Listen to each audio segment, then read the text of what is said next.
Hello, my name is Ortaria, and I have a special message to the saints. I want to start this out by saying that we live in the world, we know that, and there are many, many times that the world is going to come against the word of God, and God has already prepared us for this. What I really want to instill in every single saint is that we have to come together for each other. Many, many times I see some of my brethren that are fighting the good fight, and it's wonderful. And of course, they're not alone because Jesus is with them. But there are times to where we really need to just rally together. And help, that brother or that sister in need. I am the type of sister to where if my brothers need me, I'm coming. If my sisters need me, I'm coming. And that's definitely applied to social media. So I'm just gonna give you a rundown real quick. One of my sisters contacted me because of a problem that she was having, with conveying a message, to somebody that is in error. So quite naturally, I'm gonna come and I'm going to, support this sister any way that I can, whether it's dropping scriptures, whether it is contending, defending, whatever the case may be. But there is a way to do that. At all times we're going to speak love. So the following video that I'm going to attach to this message is going to be in response to this particular individual with a large following. And I'm putting this out there so that it will strengthen the saints so that they understand how we rally together for one another. There are instances where we would tell our brothers and sisters to be well to strengthen them, but then there are times where we need to act.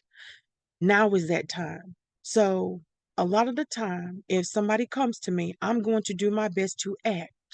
And I want you to do the same. I want to encourage you to do the same because there is strength in numbers sometimes. Of course, God is going to win the battle, period, as long as we do what we're supposed to do. But, it also doesn't hurt to lend our aid if we can, if we can possibly do that. So please, take note of this particular video that you're gonna watch and let me know, if there's anything that I can do for you. I love you. But as always, bye for now. Bye. Hey, good day. I greet you, and I'm coming with all humility and love when I say this. I am not your enemy. But, if I can help you in any way, then that's what I'm going to do. So let me just try to explain my position in the comments that I left on your TikTok. Okay.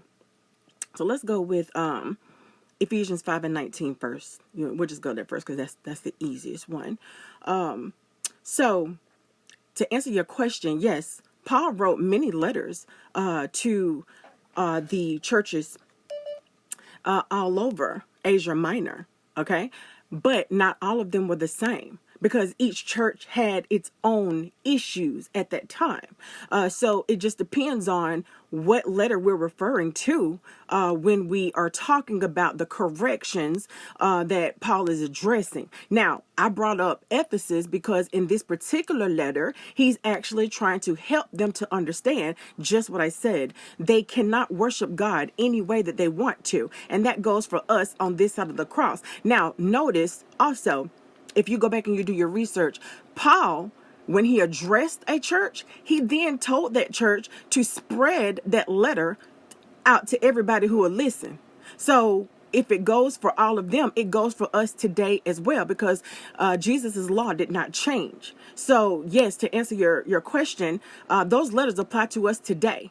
It just originated, because he got word, of an issue. So he addressed that specifically. But anyway, so Ephesians 5 and 19, it says, speaking to yourselves in psalms and hymns and spiritual songs, singing and making melody in your heart to the Lord. Now, I saw you go to maybe Google or whatever to kind of find out what melody means. Okay, you have to understand the Bible was not written in English when this was written, when these letters were being circulated. So you have to understand what the Hebrew word or even the Greek word from the Septuagint means. Melody does not mean what Americans think it is today. Back then, the melody was literally tune, like a tune, or some sort of rhythm, to go with whatever the poetry were, or whatever the, I guess, the rhyming effect of whatever,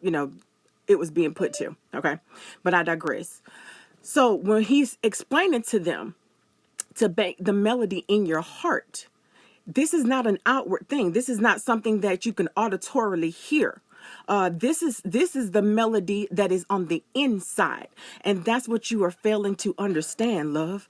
I'm not coming down on you for not understanding this, because a lot of people don't, to be honest with you. So I'm addressing everybody who will listen. The Bible does not change. They didn't have instruments back in this time. If you notice, he's not writing to say, hey, put down your instruments, because there weren't any that were being utilized in the worship. That part everybody knew. Okay. But when you fast forward to today, man has added in instruments and rapping and praise dancing and all the other things that we see in the denominational world. But that was never the intention of God. God said in Hebrews 13:15, by him, therefore, let us offer the sacrifice of praise to God continually. That is the fruit of our lips. He didn't say the fruit of our hands. He didn't say the fruit of your instruments. He said the fruit of your lips. That is a natural, organic component. Okay? Everybody understood that. Giving thanks to his name. Also, Colossians 3:16. Here's another letter that addresses the same thing. He says, let the word of Christ dwell in you all with wisdom, teaching and admonishing one another in psalm and hymn and spiritual songs, singing with grace in your hearts to the Lord. Singing is not rapping, or else it would be called the same thing.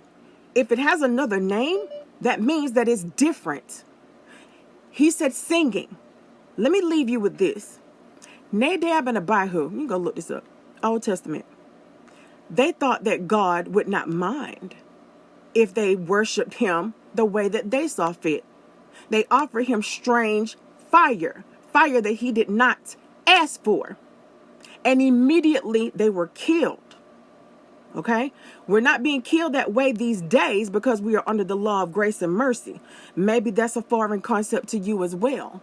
But I'm going to make another video in just a moment to address the second part of this. So just stay tuned. I'll be back.